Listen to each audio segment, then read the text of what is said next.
Bom, pessoal, outra coisa que a gente vai fazer para tentar melhorar ainda mais o desempenho da máquina, do processador, é aumentar o paralelismo em nível de instruções. Tá? No caso do pipeline, a gente começou a ter um paralelismo, certo? Porque eu consigo ter mais de uma instrução ao mesmo tempo no caminho de dados. Mas eu ainda posso fazer melhor. O que eu posso fazer? Eu posso fazer uma maneira... Opa, o laser pointer agarrou aqui, deixa eu voltar com ele aqui. Pronto. Eu posso fazer de uma maneira que o pipeline executa múltiplas instruções em paralelo. Ou seja, eu posso até começar a buscar mais de uma instrução, decodificar mais de uma instrução de uma vez só. Tá? É um paralelismo, só que com instruções. Não é um paralelismo de eu ter dois cores. Tudo isso aqui está em um core só. Tá? A ideia é aumentar esse paralelismo em nível de instruções. Bom, uma coisa que eu posso fazer para aumentar o número de instruções em paralelo é ter pipelines mais profundos. Tá? Pipelines mais profundos é legal porque eu tenho menos trabalho por estágio. E aí eu posso fazer o ciclo de clock menor. Isso eu tenho então duas vantagens. Eu faço o ciclo de clock menor, ou seja, consequentemente eu aumento a frequência. E o pipeline mais profundo eu consigo colocar mais instruções ao mesmo tempo. Né? Então, assim, se eu tenho um pipeline lá de 5 estágios, eu coloco 5 instruções ao mesmo tempo. Se eu tenho um pipeline de 8 estágios, eu coloco 8 instruções ao mesmo tempo. Só que eu tenho que ter cuidado, né? Porque tem as dependências. Né? Outra coisa é ter múltiplas tarefas. Eu replico o pipeline de tal forma que eu consigo ter, por exemplo, 2 pipelines no mesmo pipeline. Né? Na verdade, eu tenho 2 hardwares no mesmo caminho de dados. Aí eu posso fazer tudo dobrado. Né? Eu posso começar múltiplas instruções no mesmo clock. Aí o meu CPI, né, que o ideal era igual a 1, né, o ciclo de clocks, os ciclos por instruções era igual a 1, eu consigo fazer meu CPI ficar menor do que 1. Ok?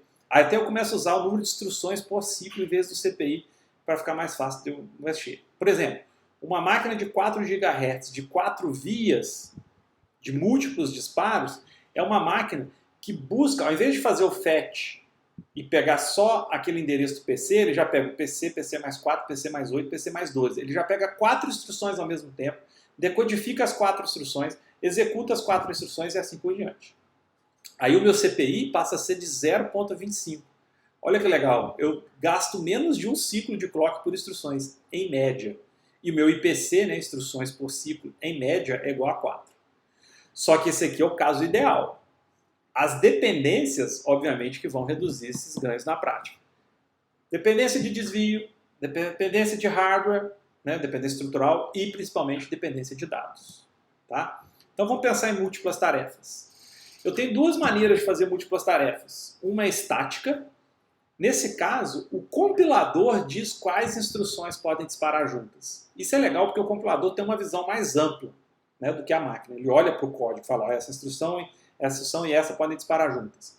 E aí ele empacota essas instruções num slot de instruções e envia. E o compilador já detecta e evita hazards. Então ele pega as instruções que não vão gerar hazards. Tá? Outra maneira é fazer isso dinamicamente. A própria CPU, o próprio hardware, vai agrupar instruções e escolher quais podem ser disparadas juntas. O compilador ajuda só no reordenamento de instruções para melhorar. Tá? A CPU resolve os HARS usando técnicas avançadas em tempo de execução. Isso é o que a gente vê muito lá em OC2. Tá? A gente vê isso bem em detalhes. Bom, para eu fazer isso, eu preciso muito de um negócio que a gente chama especulação. Que, de certa forma, era o que a gente já estava fazendo ali no branch, quando a gente fazia a previsão, que é chutar o que eu vou fazer com uma instrução. Lá no branch, eu chutava se ia ser tomado ou não, não era isso? Se desse errado, eu voltava atrás e corrigia. Então, especular é isso. Eu começo a operação o mais rápido possível e se tiver certo, eu ganho tempo. Okay? Se tiver errado, eu retorno e faço certo. Isso é comum em múltiplas tarefas, estáticas e dinâmicas, porque eu vou estar gerando muito dado, né? Muita instrução ao mesmo tempo. Então é bom eu chutar. Né? Se der errado, eu volto atrás. Por exemplo, a especulação na saída do branch, né? E a especulação no load. Tá? Porque o load, às vezes eu estou fazendo um load pensando no endereço, mas às vezes o endereço é outro. Tá? Isso a gente não vai entrar muito em detalhe aqui não. Bom, o compilador e o hardware têm papel fundamental na especulação, né? Porque o compilador pode reordenar as instruções para minimizar os problemas. Por exemplo, ele pode mover um load para antes de um branch e tentar fazer o load antes do branch. E ele pode incluir instruções de correção para recuperar os chutes errados. Tá? O hardware pode olhar adiante para as instruções que executam, guardar resultados até que são necessários efetivamente e ignorar em caso de chute errado. Né? Então, assim, uma instrução pode completar e eu não termino a instrução, ela fica ali meio que segurando. Se der certo, eu vou para frente, se não, eu elimino aquele resultado.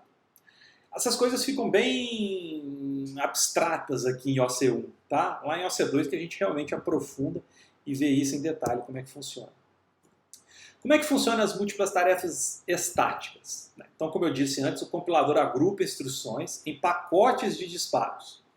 Esse grupo de instruções, que pode ser disparado tudo em um único ciclo, é determinado pelo próprio compilador e o compilador determina quais são os requisitos necessários ali do pipeline. E o pipeline que fala para ele o que ele pode e o que ele não pode. Tá? Bom, pense em um pacote de disparo com uma instrução longa, como se fosse uma instrução longa. Assim, imagine que eu tenho um load e um add para fazer ao mesmo tempo e essas podem ser juntas. Imagine que era uma instrução só que faz um load e um add, né? Como se fosse uma máquina diferente. Essas máquinas chamam VLW, Very Long Instruction Word, e funcionam super bem. Bom, o compilador então resolve os hazards, ele reordena instruções em pacotes de disparos, cada pacote não pode ter dependência entre si, e quando é necessário ele usa muito NOPs, né, as instruções No Operation. Então olha esse exemplo aqui, ó. Imagine que eu tenho um pacote de duas tarefas que eu posso gerar, tá? Eu tenho um RISC-V de tarefas duplas, e eu posso fazer uma instrução load ou store e uma instrução alu ou branch, ou seja, uma instrução pode ser alu ou branch e a outra instrução que vai junto dentro do pacotinho tem que ser uma instrução de memória, load ou store.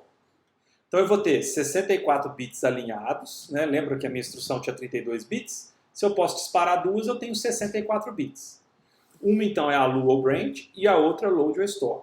Quando eu não consigo encaixar as duas, eu coloco NOP. Como é que ficaria o diagrama do pipeline? Olha só, em vez de eu executar só um if, d, x, memory, write back e vir com outra instrução embaixo, duas instruções ocorrem juntos, a do endereço n e do endereço n mais 4, sendo que uma tem que ser alu ou branch e a outra tem que ser load ou store. Então eu tenho dois ifs, dois ids, dois ex, duas memórias, dois write backs. Tá? A mesma coisa eu faço com n mais 8 e n mais 12 e depois com n mais 16 e n mais 20. Ok?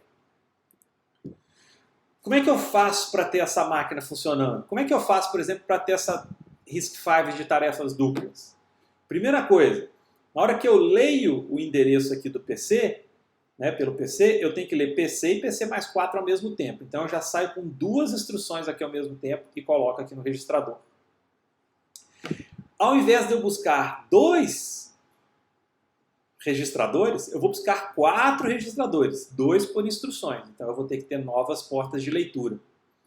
O imediato, em vez de eu ter um imediato, um gerador de imediato, um expansor de imediato, em vez de eu ter um, eu vou ter que ter 2, um para cada instrução. Em vez de eu ter uma alu, eu vou ter que ter 2 alus, uma para cada uma. Em vez de eu acessar a memória, eu só tenho uma mesmo, porque lembra que aqui em cima é load, aqui em cima é add ou branch, e aqui embaixo, aqui é alu ou branch, instruções, e aqui embaixo as instruções podem ser load ou store.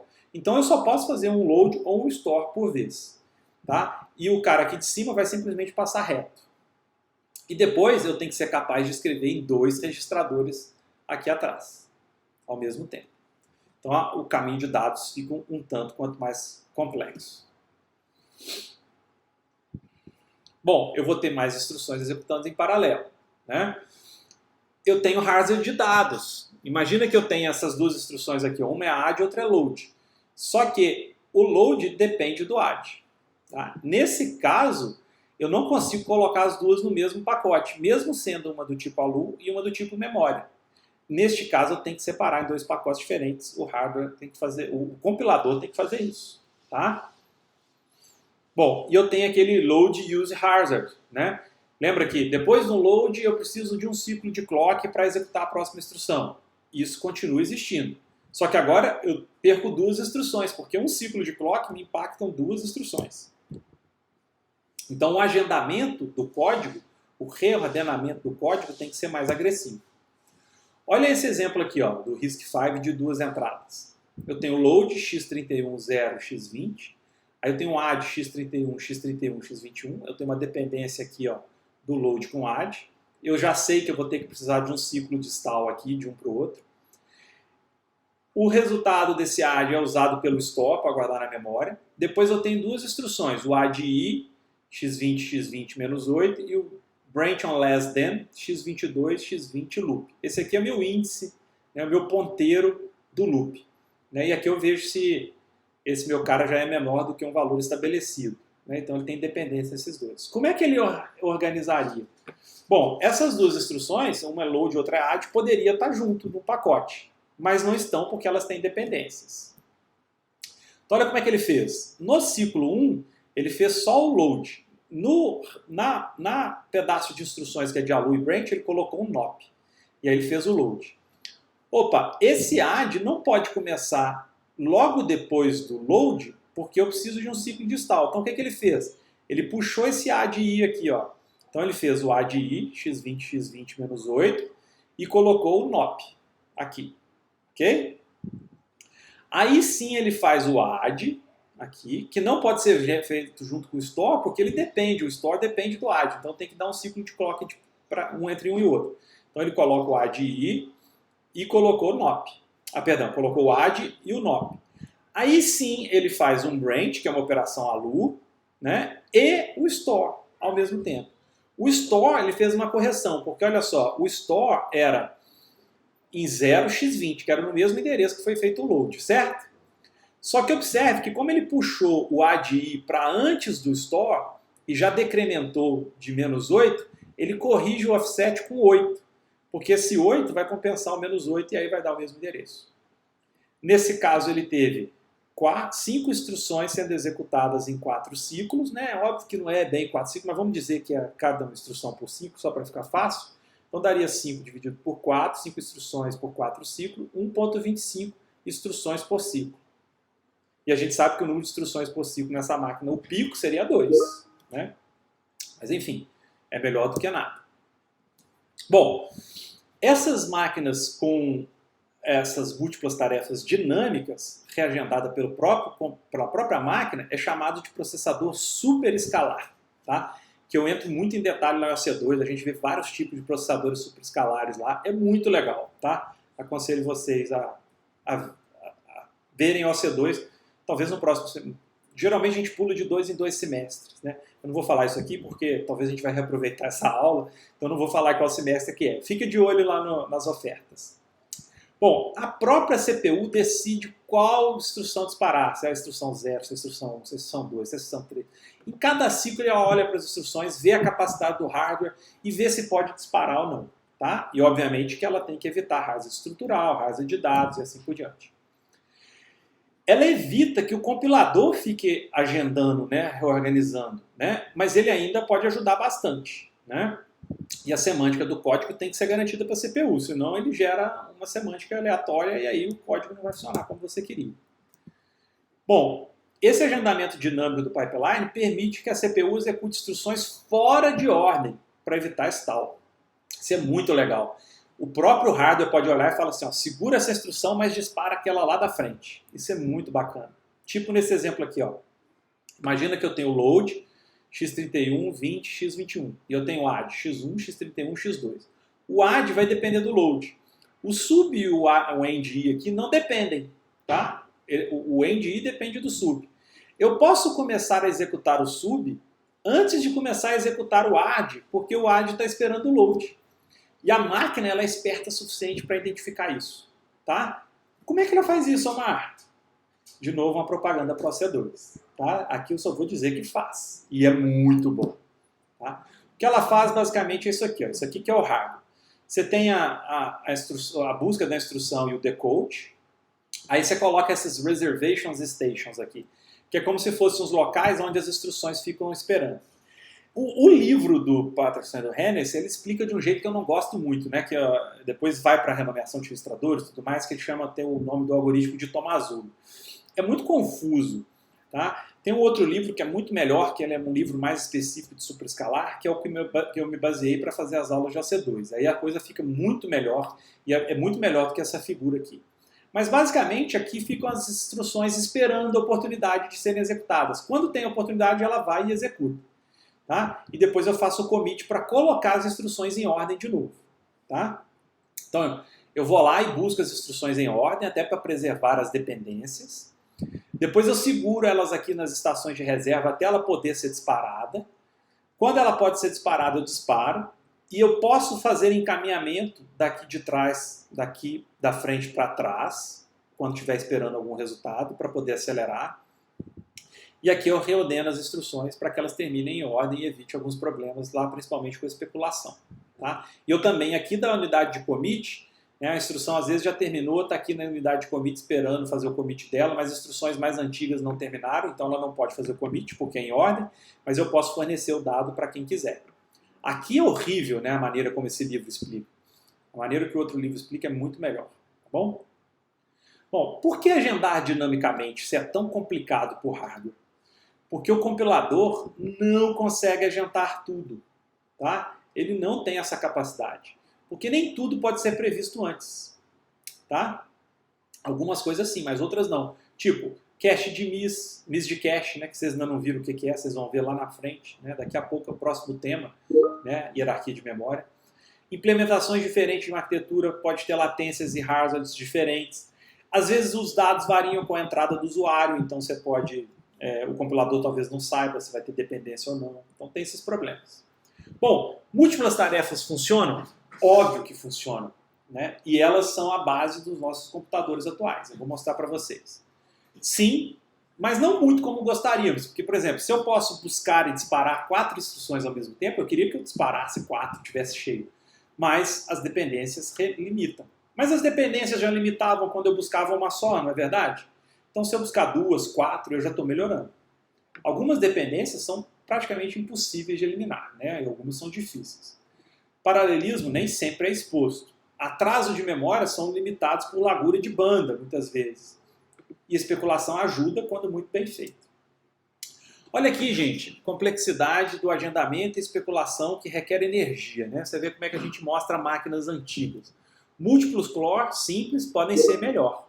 Tá? Mas o que acontece hoje é que a gente tem múltiplos cores simples misturados aqui com reagendamento também. Tá?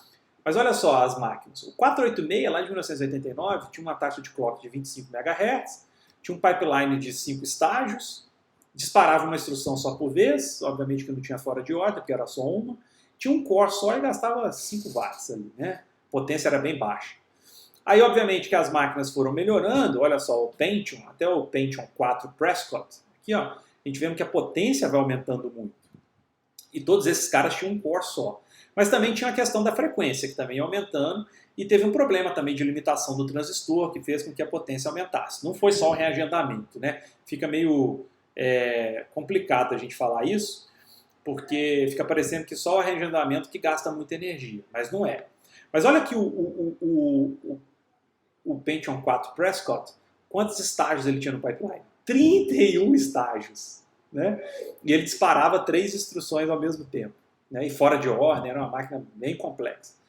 A primeira máquina Dual Core, né, com dois cores, o Core 2 Duo, né, lá da Intel, de 2006, eles abaixaram a frequência, por isso também que a potência abaixou. Né? Não foi só porque...